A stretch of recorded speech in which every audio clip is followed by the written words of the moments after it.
నమస్తే. పశ్చిమ బెంగాల్లో బీజేపీ అక్కడ జరిగిన ఎన్నికల్లో ఘన విజయాన్ని కూడా సాధించింది. 15 ఏళ్ల పాటు సీఎంగా ఉన్న మమతా బెనర్జీ పార్టీ టీఎంసీ కూడా ఘోర ఓటమిని కూడా చవిచూసింది. ఇదే సందర్భంలో ఎన్నికల ఫలితాలపై ఆపద్ధర్మ ముఖ్యమంత్రి అయిన మమతా బెనర్జీ అయితే మాత్రం నేను ఓడిపోలేదు, ఇది నా ఓటమి కాదు, ఇది మొత్తం ఈసీ కూడా కుట్ర చేసింది, అందుకోసమే నా సీఎం పదవికి నేను రాజీనామా చేయనంటూ కూడా ఆమె వ్యాఖ్యలు చేసింది.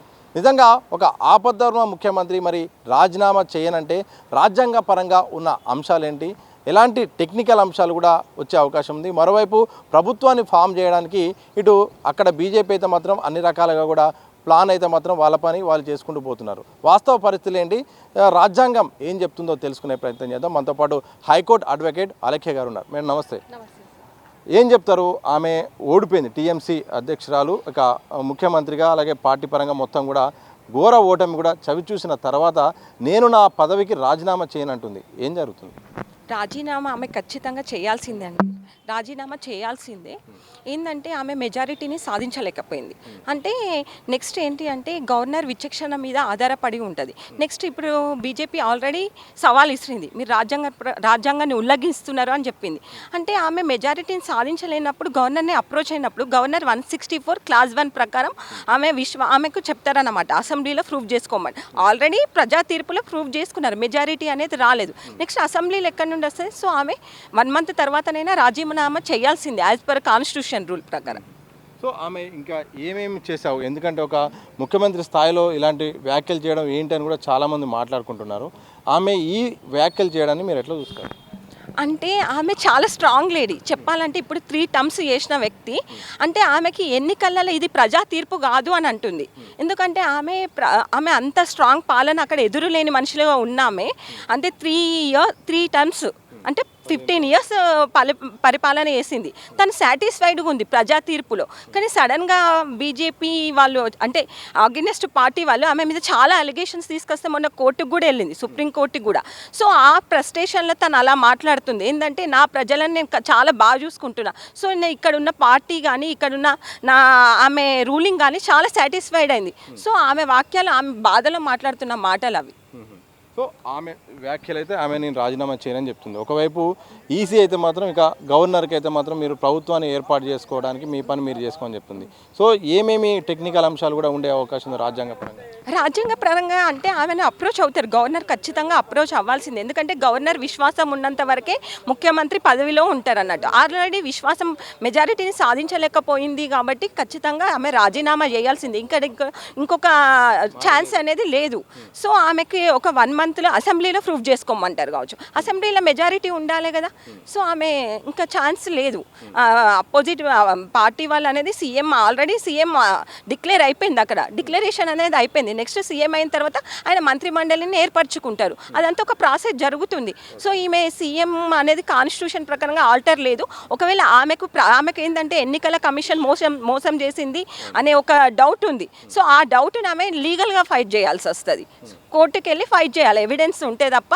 ఇప్పుడు మాత్రం కాన్స్టిట్యూషన్గా ఆమె ఓడిపోయినట్టే. ముఖ్యమంత్రిగా ఆమెకు ఛాన్స్ లేదు. ఆమె రాజీనామా చేయను అనేది కూడా స్టేట్మెంట్ కరెక్ట్ కాదు కాన్స్టిట్యూషన్ ప్రకారం. ఇంకా ఆమె ఆపద్ధర్మ అయిపోయింది. నెక్స్ట్ అసెంబ్లీలో ముఖ్యమంత్రిని నియమిస్తాడు. ఇప్పుడు ఆయనకు లెటర్ ఇచ్చేస్తాడు, తన మంత్రిమండలిని ఏర్పాటు చేసుకుంటారు. ఈ బలాబలాలు ప్రూవ్ అయిపోతే అసెంబ్లీలో కొత్త గవర్నమెంట్ ఫామ్ అయిపోయింది. సో మొత్తం ఎన్నికల సరళిపైన బాగా ఆందోళన వ్యక్తం చేసిన రకంగా అభ్యంతరం, అంటే నేను పోరాడింది బీజేపీతోని కాదు, నేను ఫైట్ చేసింది మొత్తం కూడా ఈసీతోని. ఈసీ వ్యవహార శైలి ఏమాత్రం లేదు. ఓట్ల తొలగింపు విషయంలో అయితేంది ప్రతి దగ్గర బూతులు పోలింగ్ దగ్గర నుండి కౌంటింగ్ దగ్గర వరకు మొత్తం కూడా అసలు నా జీవితంలో ఇలాంటి ఎన్నికల సరళిని ఎప్పుడు నేను కూడా చూడలేదు, చూడాల్సి వస్తుందని కూడా అనుకోలేదు. నిజంగా ఈసీపై అలాగే ఎన్నికల సరళిపై ఆమె చేసిన కామెంట్స్ ఎట్లా చూస్తారు? అంటే ఆమె కాదు, చాలామందికి ఆ ప్రాబ్లం అనేది అందరికీ వస్తుంది. ఎందుకంటే చాలామంది అపోజిషన్ పార్టీ వాళ్ళు కూడా చూస్తున్నాం కదా, కామెంట్స్ అయినా ఇప్పుడు సోషల్ మీడియా అంటే ఓపెన్. సో ఓపెన్గా ఎవిడెన్స్ చూస్తూ ఉంటే అందరికీ అదే డౌట్ వస్తుంది. అంటే అందరినీ అంటే మీడియాని చాలా వాడుకున్నది బీజేపీ వాళ్ళు మీద అలిగేషన్ క్రియేట్ అవుతుంది. ఎందుకంటే ఎన్నికల కమిషన్ని కొనేస్తున్నారు, వాళ్ళే ఇదంతా రిగ్గింగ్ చేస్తున్నారు, ఇదంతా ఫాల్స్ అండ్ బేస్లెస్ అలిగేషన్, వీళ్ళంతా అంటే వీళ్ళు ఈసీ అనేది వీళ్ళకు చాలా సపోర్ట్ చేస్తున్నది అనేది ఇది చాలా అందరి నుండి వస్తుంది. సో వాళ్ళు ప్రూవ్ చేయాలి. ఎందుకు ఇది రావడానికి కారణం ఏంటిదంటే ఈడ రూలింగ్ కన్నా హిందుత్వం అనే దాని మీద పోతుంది కాబట్టి ఈ ప్రాబ్లం. అంటే ఇది మనం ఇప్పుడు మెజారిటీ పీపుల్ ఉన్న వాళ్ళు దేని మీద ప్రమాణం చేస్తారు? ముఖ్యమంత్రులైనా ఎమ్మెల్యేలైనా రాజ్యాంగం మీద ప్రమాణం చేస్తారు. అన్ని రూల్స్ అండ్ రెగ్యులేషన్స్ ప్రకారమే మనం ఫాలో అవుతున్నాం. సో ఈ కాన్సెప్ట్లో కంటెంట్ లేదు, కాన్సెప్ట్ లేదు. సో అందరికీ ఆ ఫీలింగ్లో ఆ ఫీలింగ్లో ఉంది. కామన్ ఇంటలెక్చువల్స్ కూడా చాలామంది అదే ఫీలింగ్లో ఉన్నారు. సో అంటే ఇక్కడ ఎట్లా వస్తుంది? ఓన్లీ హిందుత్వం అని చెప్తే మన అందరం హిందువులమే. హిందూ మీన్స్ అందరు ఎవరి ఆచార వ్యవహారాలు వాళ్ళది ఉన్నది. మనం చిన్నప్పటి నుండి India is my country, all India sir my brothers and sisters అని చదువుకున్న వాళ్ళమే. సడన్గా వచ్చి ఇట్లా హిందూ అంటే ఇందులో పార్టీ లేక వీళ్ళు అంటే హిందూ దేశం ఏంటిది ఇదంతా కన్ఫ్యూజ్లో ఉన్నారు. మరి వాళ్ళ దగ్గర అంటే నెక్స్ట్ ఇంత ఏఐ వచ్చిన తర్వాత కూడా హిందుత్వం అని దేవుళ్ళ కోసం గొడవలు పెట్టడం, రెచ్చిపోవడం అనేది ఇది చదువుకున్న వాళ్ళకి అర్థం కాని పరిస్థితులు ఉంది. మరి వాళ్ళు కూడా ఒకసారి మంచిగా ఎక్స్ప్లెయిన్ చేసి మరి పేదరికాన్ని నిర్మూలిస్తాము, అలాంటివి ఏమైనా చేస్తే నిరుద్యోగాన్ని నిర్మిస్తాం, పోనీ ఇండియాను డెవలప్డ్ కంట్రీగా చేస్తాము, అందరూ ఈక్వాలిటీ సమానత్వం 14 ఆర్టికల్ ఇక్కడ ఉంది, స్వేచ్ఛ. కాకపోతే మనం ఏమన్నా అంటే యాంటీ హిందూ అంటున్నారు. కాంగ్రెస్కి సపోర్ట్ ఏంది? కాంగ్రెస్ కాదు, ఎవడు రూలింగ్ మనది రాచరిక ప్రభుత్వాలు కాదండి, ప్రజాస్వామ్యాలు. ఈ 5 సంవత్సరాలు ఒకరు నచ్చుతారు, ఇంకొక 5 సంవత్సరాలు వేరే వాళ్ళకి అవకాశం ఇస్తాం. కానీ మొత్తం సంవత్సరాలు వీళ్ళే ఉంటామనే వ్యవస్థ కాదు కదా. యాజ్ పర్ కాన్స్టిట్యూషన్ రూల్ ప్రకారం అయితే అందరికీ హక్కు ఉంటుంది. మళ్ళీ అందులో కొన్ని ఎలిజిబిలిటీస్ ఉంటాయి. ముఖ్యమంత్రి అర్హతలు ఏంటిది, ఎమ్మెల్యే అర్హతలు ఏంటిది అని ఉంటుంది. కానీ ఇప్పుడు ప్రజలను ఎట్లా తయారు చేసిందంటే మొత్తం ప్రొవకేషన్, రెచ్చగొట్టుడు, చిచ్చుపెట్టుడు. అంటే పార్టీలతోనే చూస్తున్నారు కానీ ప్రజాస్వామ్యంగా చూడట్లేదని మా అభిప్రాయం. సో ఇదే సందర్భంలో సువేందు అధికారి ఏదైతే ఇప్పుడు బీజేపీ సంబంధించిన నేత, ఆమె ప్రత్యర్థి ఒక రకంగా ఆమెను ఓడించిన వ్యక్తి కూడా మీరు రాజీనామా చేయనంటే కుదరదు, చేయాల్సిందే, చేయకున్నా కానీ రాజ్యాంగం తన పని తాను చేసుకుంటూ పోతుంది, ఆటోమేటిక్గా ఆ ప్రాసెస్ కూడా ఏది ఆగదు, ఏం తగ్గేది లేదని కూడా ఆయన అంటారు. నిజంగా రాజ్యాంగం విషయంలో కూడా బీజేపీ వాళ్ళు చాలా రోజుల తర్వాత ఈ అంశాలను దాంట్లో ఉన్న ఆర్టికల్స్ మాట్లాడని ఎట్లా చూస్తారు? ఇదైతే చాలా ఆఫ్టర్ లాంగ్ టైం 2014 తర్వాత ఇప్పుడు ఒక మంచి పరిణామం. వాళ్ళ నోటి నుండి రాజ్యాంగం అనేది వచ్చింది. మేము ఇన్ని రోజులు రాజ్యాంగం కోసమే ఫైట్ చేస్తున్నాం. బీజేపీ అనేది ఇప్పుడు ఫస్ట్ టైం రాజ్యాంగ ఉల్లంఘన చేస్తున్నారు, మీ మీద చర్యలు తీసుకుంటారనే స్టేట్మెంట్ శుభ పరిణామం. ఎందుకంటే మీరు కూడా రాజ్యాంగ పరంగా పోతే అందరికీ హ్యాపీ.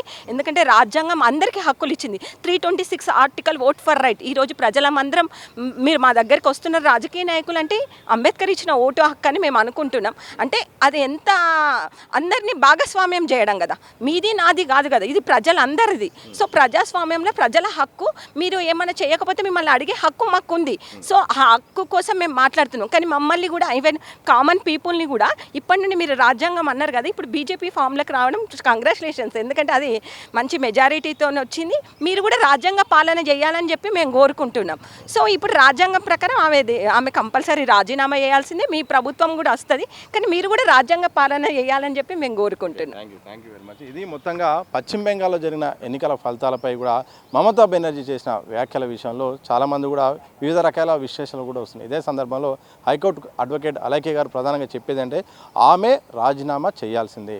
ఒకవేళ ఆమె న్యాయపరంగా ఏమైనా ఫైట్ చేయాలంటే ఆధారాలు ఉంటే తప్పకుండా ఈసీకి వెళ్ళి చేసుకోవచ్చు. అలాగే నెల రోజుల్లోపు ఆమె బల ప్రదర్శన చేసుకుంటే ప్రభుత్వాన్ని ఫామ్ చేసుకోవచ్చు. కానీ ఇప్పుడున్న ఫలితాలను బట్టి చూస్తే మాత్రం ఇక పూర్తి స్థాయిలో బీజేపీకి అక్కడ అధికారాన్ని చేపట్టడానికి అన్ని రకాలుగా సంఖ్యాపరంగా అవకాశం ఉంది. కాబట్టి ఇక బీజేపీ అక్కడ అధికారాన్ని చేపట్టే అవకాశం ఉంది. మరోవైపు న్యాయపరంగా ఏమైనా పూర్తి స్థాయిలో ఆధారాలు ఉంటే ఫైట్ చేసుకునే అవకాశం ఉంది. కానీ ఎట్టి పరిస్థితుల్లో కూడా ఇప్పుడు చేయను అన్నా కానీ చేస్తా అన్నా కానీ చట్టం తన పని తాను చేసుకుంటూ పోతుంది.